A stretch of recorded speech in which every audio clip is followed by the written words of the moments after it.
If you guys really watch my channel, you basically know that I'm probably not the biggest fan of the overcharge mechanic that they added to this game.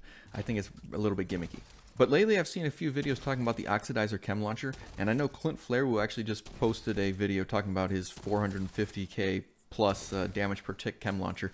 So basically I decided that I was going to actually post my own version of the Chem Launcher in case anyone actually is interested in trying out a skill like this. But as a side note, the Chem Launcher is actually a very good anti-grenade skill.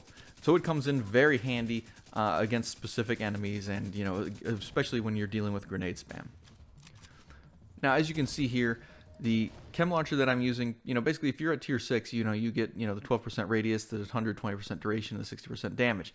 But when you get that overcharge, you end up increasing your radius by 100%. So you can get a 7-meter radius on your Oxidizer Chem Launcher. Plus you get a little bit more duration and a little bit more damage, which is an incredible benefit. Now, I will be honest, there is a very specific use for this skill. You need to basically make sure that you are in an area where there is a tight group of enemies, and you don't want to use it in like the open world kind of environment because it's just too big, too open. Enemies can get out of it way too easily. But in some of these missions, especially the more confined ones, it is a wonderful skill to have because you can basically stop them coming out of the spawn point, just basically damage a whole bunch of them with this cloud, and you can basically just wipe out an entire wave of enemies. Now, I am using the Technician Specialization, and that is a little bit of a waste of a skill tier, but when I get a perfectly rolled piece, I will put blue on there. It does come with the Emp Grenade, which is highly beneficial. I can put status effects on enemies in case I have some sort of buff for that. I am using Surge, which has perfect spike, so I get 25% skill damage for 8 seconds whenever I get a headshot with it. It also has damage targets out of cover, which does affect the Chem Cloud, at least some of the time. I can't quite figure it out yet, but it does affect it most of the time. Black Market AKM, same thing. Damage to armor does affect the Chem Cloud some of the time. Now, the thing you may notice about my armor is that I am actually using 3 pieces of more healer designed pieces. I am using 2 pieces of Alps for that skill duration. This one's rolled in skill damage, skill haste, and it's got a skill duration mod on it. Skill duration actually does affect the duration of the Chem Cloud itself. I've got the Acosta Go-Bag again with a skill duration mod, and basically this is just how I proc my overcharge. Throw a grenade and then I get overcharged for 15 seconds.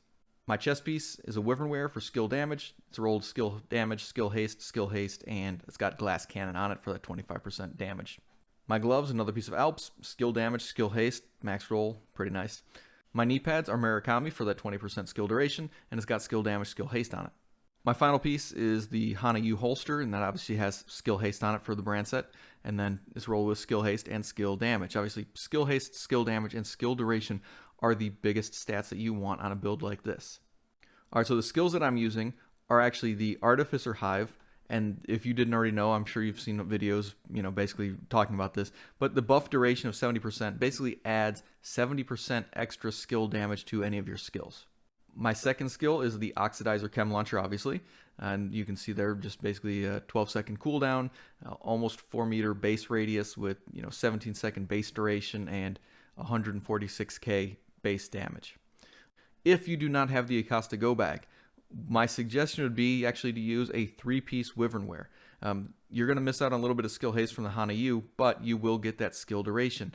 And of course, if you want to talk about talents, there's always Perfect Combined Arms, which would be adding 30% when you're firing at the enemy. Shock and Awe, because you are going to be using that EMP, so you can get that for the skill damage. There's a couple other ones that you could use if you wanted to get that extra skill damage. And just to reiterate again, guys, you do want to use this build in more confined levels or more confined areas. You don't want to use it really in the open world because it doesn't really provide that kind of benefit. It doesn't really keep the enemy contained as well. Alright guys, that'll do it for me. Thank you very much for watching. I'll see you in the next one.